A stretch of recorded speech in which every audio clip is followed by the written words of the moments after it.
We interrupt your fucking shitty ass TV. This is a fucking emergency. Now you better listen, you stupid piece of shit, or else. But anyways, cue the noise, you bastards.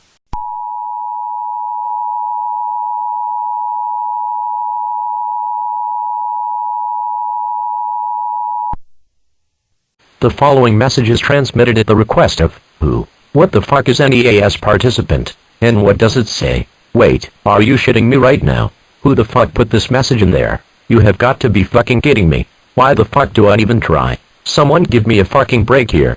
Hey Tom, I heard you yelling at the top of your lungs all the way from across the hall. What the fuck is going on right now? Well. If it isn't SpongeBob the fucking gay sponge, why the fuck are you in the emergency alert system room anyway? Shouldn't you be fucking Sandy, that stupid whore or something? Hey, at least I get all the bitches. Your stupid ass is just sitting here in the fucking emergency alert system room crying about not having hose. What an asshole. Who you calling an asshole? I'll have you know that I'm one of the sexiest motherfuckers on this fucking earth.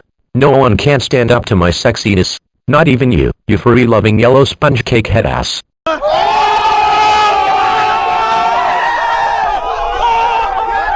You know what, Tom? Fuck you. I ought to beat your ass here right now. Come here, you pussy motherfucker. Fine then. Bring it on, sponge bitch.